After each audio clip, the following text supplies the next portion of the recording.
Good evening, everybody. I'm Tim Mooney of the Timothy Mooney Repertory Theater. I perform a total of 10 one-man plays in repertory, hence the Timothy Mooney Repertory Theater. Tonight's special feature is O Shakespeare, a one-man play featuring one monologue from every one of Shakespeare's plays, as well as 6 of his sonnets, performed entirely at random, based on the spin of a bingo cage. The audience all plays along, each with their own individual Iago card, and the first one to match up 4 in a row in any given direction wins a t-shirt or a book.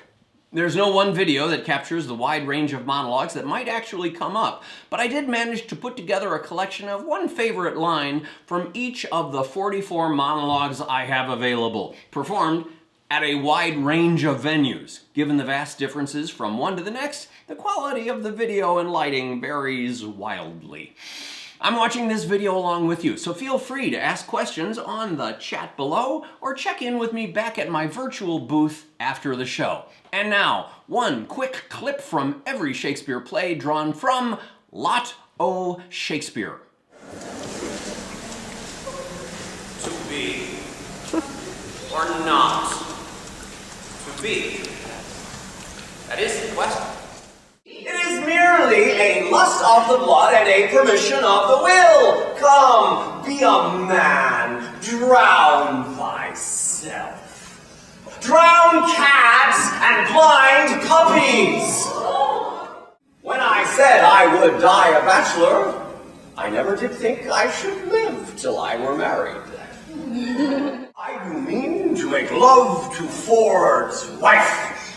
I spy entertainment in her. She discourses, she carves, she gives the Lear of invitation. You are a fair viol, and your sense the string to fingered to make man his lawful music would draw heaven down and all the gods to hearken. Sometime comes she with a tiny pig's tail, tickling a parson's nose as he lies asleep. Then dreams he of another benefice. And if she chance to nod, I'll rail and brawl, and with a clamor keep her still awake.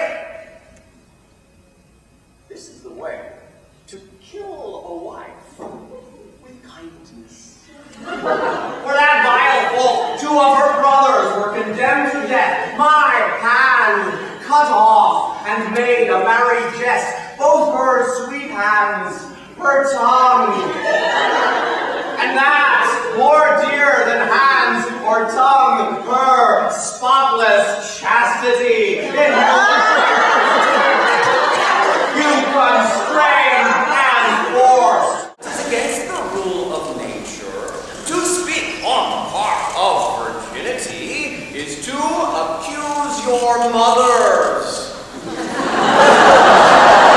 which is most infallible disobedience. From east, west, north, and south be it concluded, no barricado for a belly.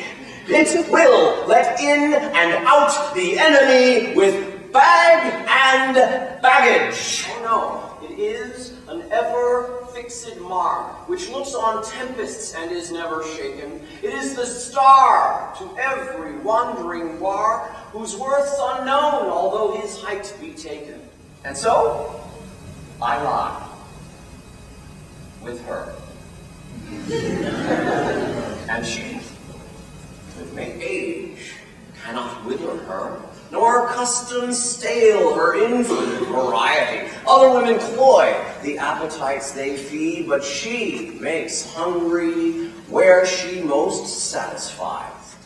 She is fair, and so is Julia that I love, that I did love. For now, my love is thawed, which like a waxen image against a fire bears no impression of the thing it was. Down on your knees, and thank heaven, fasting for a good man's love. For I must tell you friendly in your ear, sell when you can. You are not for all markets. I have seen in roses, damask red and white, and no such roses see I in her cheeks. And in some perfumes there is more delight than in the breath that from my mistress reeks. I thank my stars. I am happy. I will be strange, stout, in yellow stockings and cross-gartered, even with the swiftness of putting on. Jove and my stars be praised. Here is yet a postscript. For your current fees, the senators of Athens, together with the common lag of people, what is amiss in them, make suitable for destruction, as if this flesh that walls about this life were brass impregnable, and humored thus comes at the last, and with a little pin bores through his castle wall, and farewell, king. If you prick us, do we not bleed? If you tickle us, do we not laugh? If you poison us, do we not die? And if you wrong us, shall we not revenge? Pity, like a naked newborn babe striding the blast, or heaven's cherubim horsed upon the sightless couriers of the air, shall blow the horrid deed in every eye, and tears shall drown the wind. Not knowing how to find the open air, but toiling desperately to find it out, torment myself to catch the English crown, and from that torment I will free myself, or hew my way out with a bloody axe. I then, all smarting, with my wounds being cold, to be so pestered with a popinjay, out of my grief and my impatience answered, neglectingly, I know not what he should or he should not, for he made me mad. Speed thee straight, and make my misery serve thy turn. So use it, that my revengeful services may prove as benefits to thee. For I will fight against my cankered country with the spleen of all the under-fiends. Along with them, they brought one pinch, a hungry, lean-faced villain, a mere anatomy, a mountebank, a threadbare juggler, and a fortune-teller, a needy, hollow-eyed, sharp-looking wretch, a living, dead man. He that sleeps feels not the toothache, but a man who were to sleep your sleep, and a hangman to help him to bed, I think he would change places with his officer. For look you, sir, you know not which way you shall go. And hold their manhoods cheap, whiles any speaks that fought with us upon St. Crispin's Day! But friends, sweet friends, let me not stir you up to such a sudden flood of mutiny. They that have done this deed are honorable. What private griefs they have, alas, I know not that made them do it. They are wise and honorable, and will no doubt, with reasons, answer you. Then, in despite of brooded watchful day, I would into thy bosom pour my thoughts. But I will not. Yet, I love thee well, and by my troth I think thou lovest me well. Here while I speak it, love, the Grecian youths are full of quality.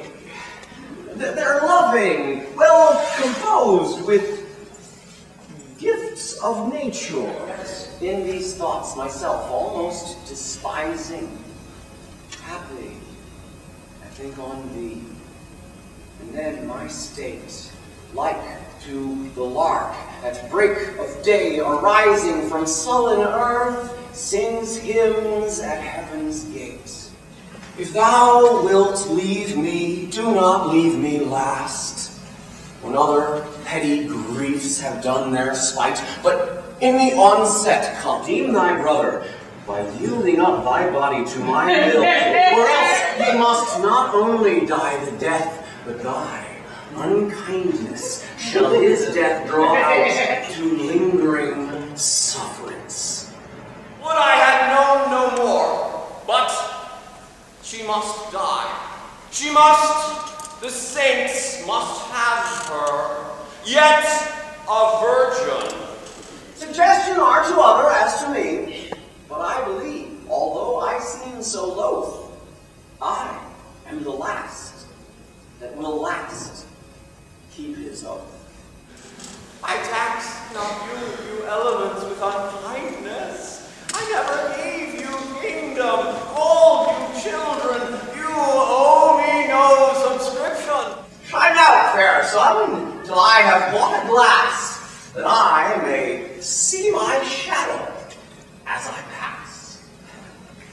I will do it, and this day or tomorrow, he will love me.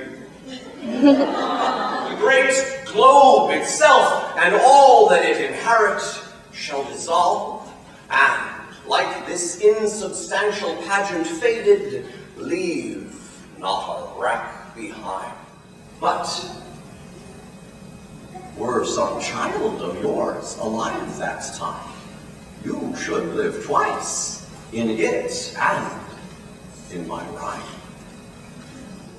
And so good night unto you all. Give me your hands if we be friends, and Robin will restore amends.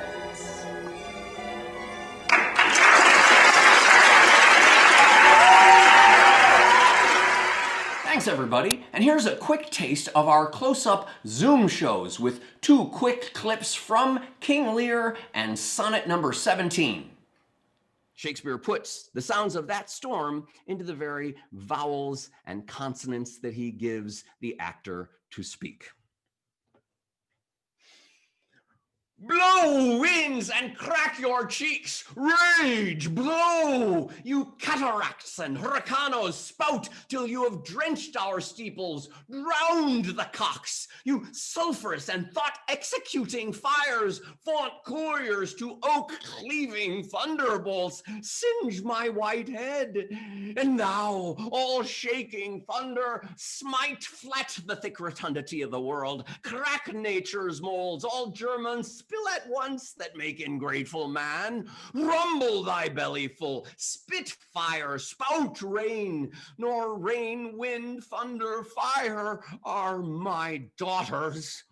I tax not you, you elements, with unkindness. I never gave you kingdom, called you children. You owe me no subscription. Then let fall your horrible pleasure. Here I stand your slave, a poor, weak, infirm, and despised old man.